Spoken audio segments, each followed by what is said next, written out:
Welcome back, hot dogs. It's your boy Spider Pig, aka TWP. Y'all already know what time it is. Got the light on behind me, so that means it's time to put in some work. So what we gonna do is watch this Gundam video. Shouts out to Gundam. That Vegeta picture is like ridiculous. It keeps coming up too. It's like one of the first ones in each video. Appreciate it. But you know we like Gundam, so let's get into it. I want to see this, so might as well hit record. After they were done designing the Wing Zero, the 5 Gundam scientists realized that this machine was simply too much. So instead of building the monstrosity that is known as the Wing Zero, they decided to split up to each build their own Gundam that focused on their own individual strengths. And one of these machines was the Gundam Deathscythe, built by Professor G. As an expert in stealth, he made the Deathscythe into the ultimate stealth machine that would be perfect for the covert operations that the Gundams would be engaging in.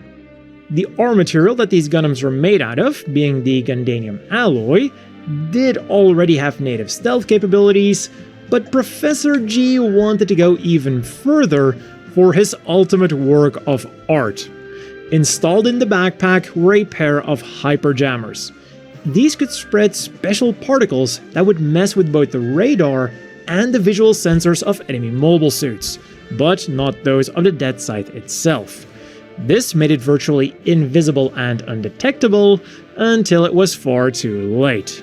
And to make the most out of this stealth, the Deathscythe was also made to be the fastest of the original 5 Gundams, turning it into the ultimate hit-and-run machine. And to cool these thrusters, it also had large cooling vents. Its weapons then were equally formidable. On its head it has 2 Vulcans, which mainly serve as defensive weapons or for shooting down lightly armored targets. On its clavicles it has 2 machine cannons, which are slightly stronger than the Vulcans and can damage enemy mobile suits. On its left arm it has the Buster Shield, which not only acts as a strong shield, but also comes with some offensive capabilities. On its business end, it has 2 physical blades that can open up to reveal a beam blade. This can be used while the shield is on its arm, or with the built-in thruster, it can also be shot at the enemy. And then its signature weapon was the Beam Scythe. Thanks to its incredibly high output, it could easily cleave through multiple enemy mobile suits at once, and it could even be used underwater. Plus, it had a piston at the end that allowed for the beam scythe to also be turned into a beam spear. When not in use, it could be collapsed and stored on the back skirt. Something then that's not listed as part of its official equipment, but something that it did use once, is a flashbang grenade. And of course, if all of that just wasn't enough, it could also use whatever weapons were available on the battlefield as well. One time it scavenged the cannon for more long-range firepower. For the final touches then, Professor G painted the machine mostly black and gave it a very bat-like silhouette. All of this made the Deathscythe not just an extremely powerful mobile suit, but also an extremely feared mobile suit. It quickly became known as the Grim Reaper and gave birth to the superstition that no one who sees a Gundam will live to tell the tale. And the pilot chosen for this harbinger of death was Duo Maxwell, arguably the most chill dude of all of the Gundam Wing Gundam pilots. So when he heard what Operation Meteor was actually all about, he was less than excited. As with the other Gundam pilots, he did want to get back at Oz and the Alliance, but not at the cost of millions, if not billions of innocent civilians dying.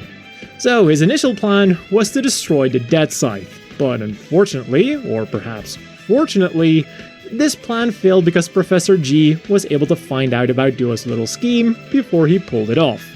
I guess he wasn't quite as stealthy as his Gundam was. But anyways, Plan B was actually suggested to him by Professor G himself. Why not steal the Gundam Deathscythe instead, and use it however Duo saw fit?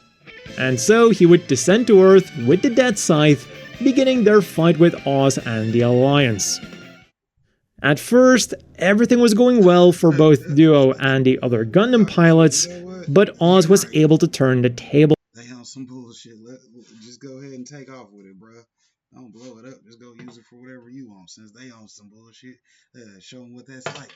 The return of investment. Damn. On them. Not only were they able to use the Gundams to their advantage, but they were also able to push them back into space. And this is where we get to the one disadvantage of the Deathscythe. Because it was designed to be used on Earth, it wasn't equipped for battles in space, and despite Duo's best efforts to overcome this handicap, Duo and his Gundam would be captured by Oz. But fortunately for him, this wouldn't be all bad. Oz also decided to capture the 5 Gundam scientists and force them to build weapons that would surpass the Gundams. On the surface, they would work diligently and obediently on these new weapons, but behind closed doors they would also work on upgrading the wrecked Gundam Deathscythe and the also wrecked Gundam Shenlong, another Gundam that Oz managed to capture along with its pilot, Wu Fei. So when the time came for Duo and Wu Fei to escape Oz, they could do so in 2 freshly upgraded mobile suits that were able to kick ass. For Wu Fei, this was the Altron, and for Duo, this was the Deathscythe Hell.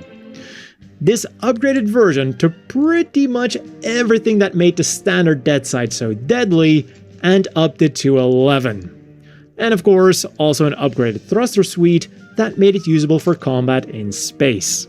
For starters, the Hyperjammer was now twice as powerful, and it also had its output amplified by the rib-like structures on its chest and even the wide trim on his head. And next up, we have probably the most impressive visual and performance upgrade, the Active Cloak.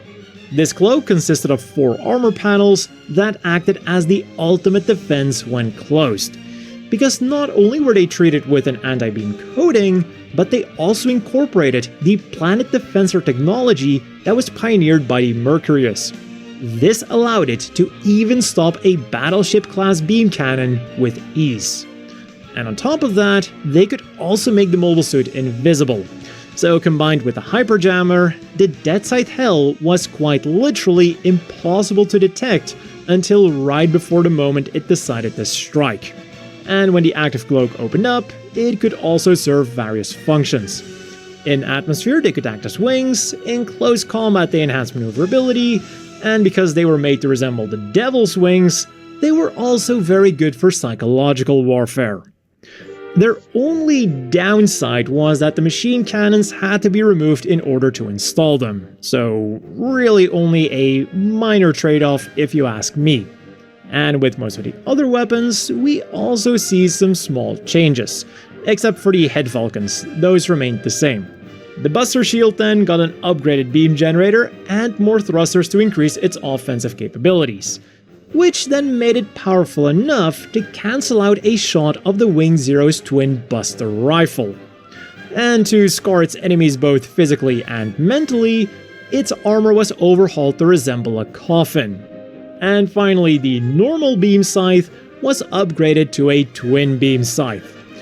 According to the manual of the 1/100 scale model kit, the idea behind having 2 beam blades was so that the first one could cut through the armor of an enemy mobile suit, and the second could then cut through the frame.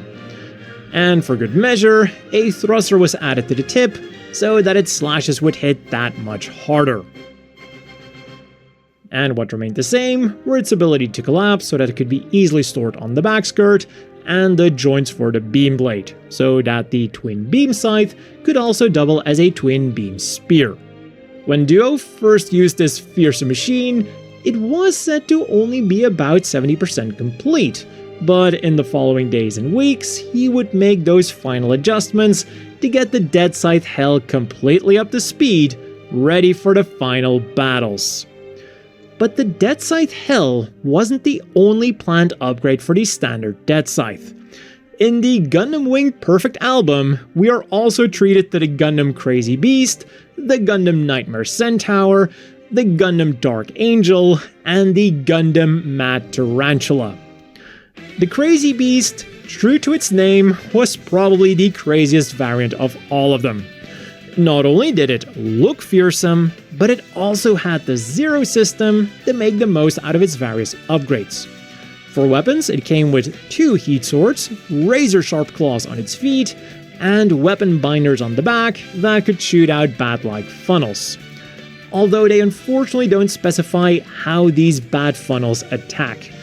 Maybe they could shoot out beams, or maybe they had some kind of close combat capabilities. Other upgrades then included more thrusters and verniers for better speed and maneuverability, upgraded stealth systems, and skull-shaped pods on its shoulders and chest that could generate false radar images to confuse the enemies even further. In short, the Crazy Beast was meant to be the ultimate Deathscythe for combat in space, and allowed for a single mobile suit to fight against an entire fleet of enemies. For the jungle then, we had the Mad Tarantula, a spider-like machine with a fitting total of 8 appendages. It had 6 legs that allowed it to easily move through any kind of terrain, be it a dense jungle or an arid desert, and the 2 front legs were also reinforced for use in close-range combat. Its arms, meanwhile, have multiple omnidirectional joints, eliminating any dead zones, and its standard weaponry consisted of a spear in its left hand and a twin beam scythe in its right hand. Although, unlike the twin beam scythe of the Deathscythe Hell, this twin beam scythe has the beam on the opposite ends of the handle. And it would use these weapons to attack both enemies and to clear a path through the jungle. Combine that with the body's ability to rotate 360 degrees and a spider head-shaped multi-purpose sensor that can easily find and analyze hidden enemies, and this is one mobile suit that you don't want to encounter.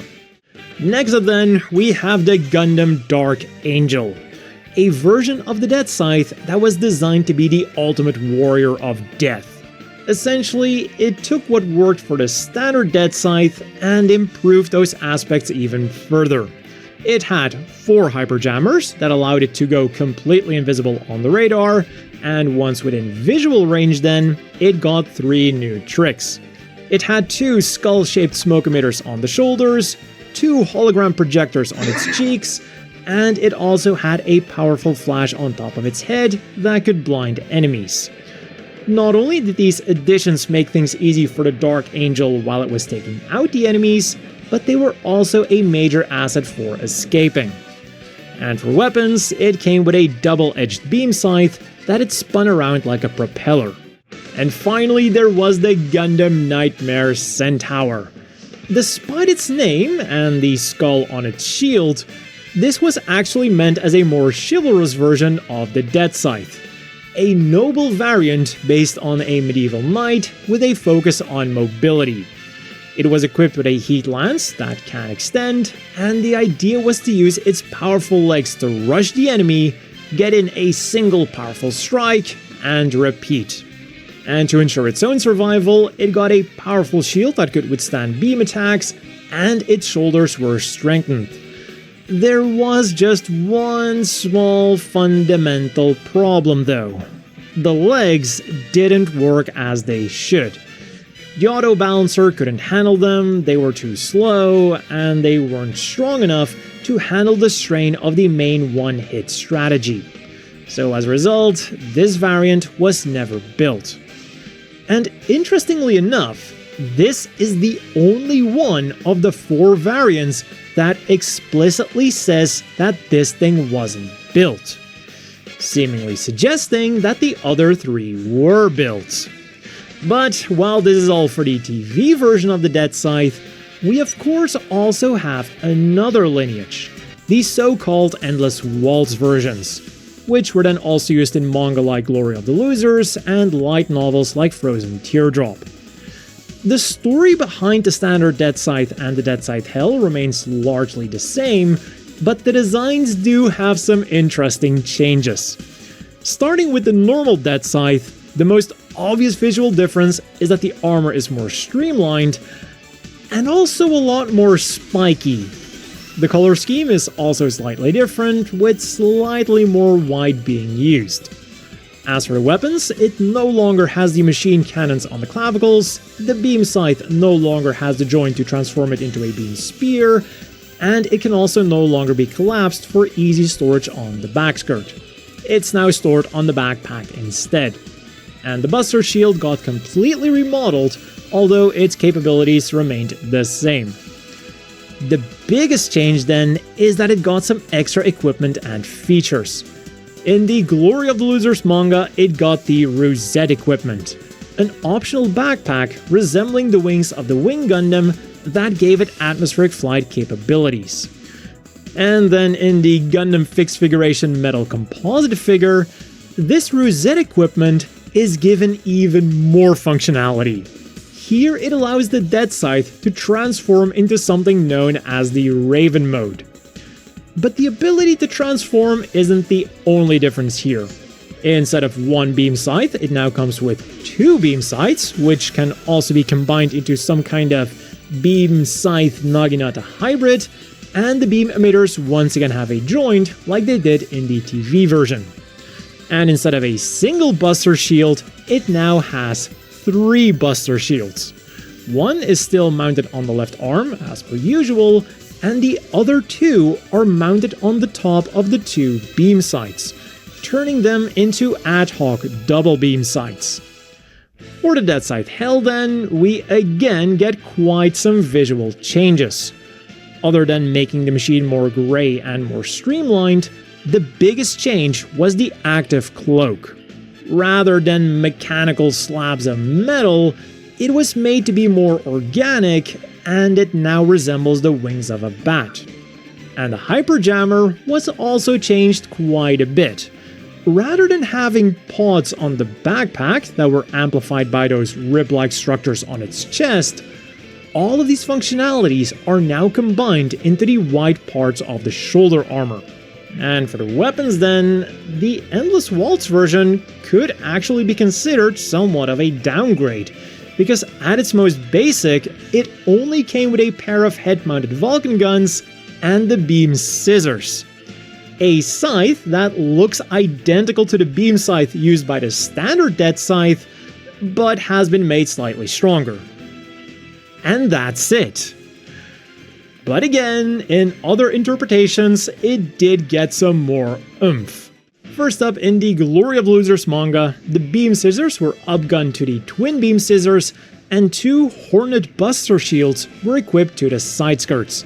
And despite their slightly different designation, these Buster Shields were identical to the Buster Shield used by the standard Deathscythe.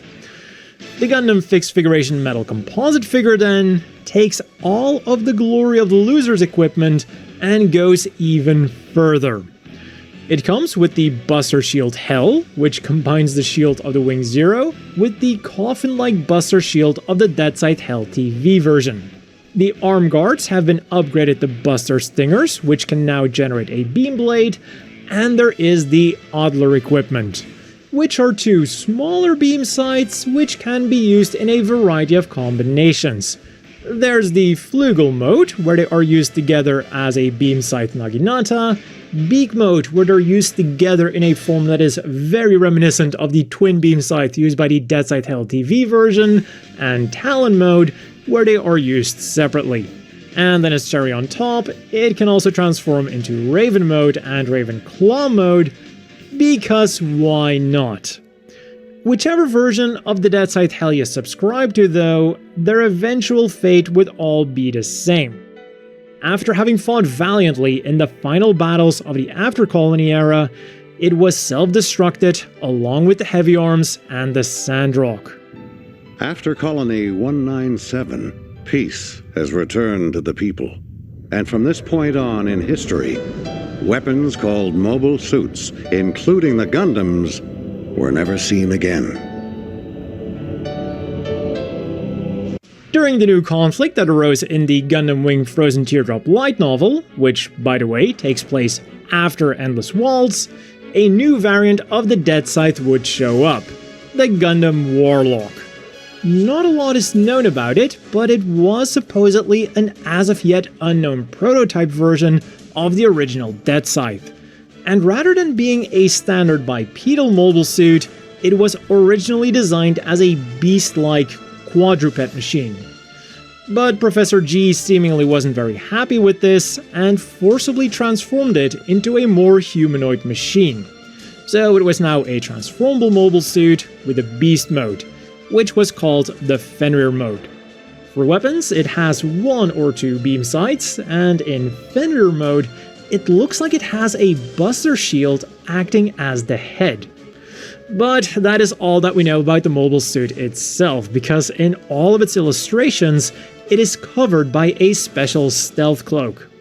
Although we do know about the pilot, Duo Maxwell, who is the son of Duo Maxwell. Not only is their name identical, but they also look identical. How creative. And for our final Deathscythe variant, we have to go to the TL's Impulse manga. Here, the Romefeller Foundation tried to make mass production versions of the 5 Gundams. And for the Deathscythe Hell, this was the Deathscythe Guilty. But despite being a mass production unit, on the surface, it was almost identical to the standard Deathscythe Hell. Its color scheme was slightly changed, and the active cloak was now mounted on the skirt armor rather than on the backpack. And that was it. The only actual difference was in the stealth system. Whereas the Deathscythe Hell could completely cloak itself, the Deathscythe Guilty used special prism particles that only rendered it invisible to one particular enemy. This unit would be used by former Oz soldier Themis, but throughout its service life, it would get badly damaged. So to quickly get it back into the fight, it was repaired and upgraded with prototype parts of the Hydra Gundam, and then rechristened to the Deathscythe Guilty Custom. It got new upper arms, new shoulders, and most importantly, the shoulder claws with their powerful beam cannons, which gave the custom much better range capabilities. But in the end, it would be defeated by the Gundam Derringer Arms, which was the mass production version of the Heavy Arms Custom. And that's all that we know for the Deathscythe's development history. The sleekest Gundam of Gundam Wing that is used by arguably the most likable protagonist of this series. He might run and hide, but he'll never tell a lie. So if you enjoyed this video, why not hit that like button and stay tuned for more similar content in the future. Y'all know to hit that W link. And look out for more solo leveling videos in the future. We might get further into Gundam too, because y'all know I'm highly interested in that topic.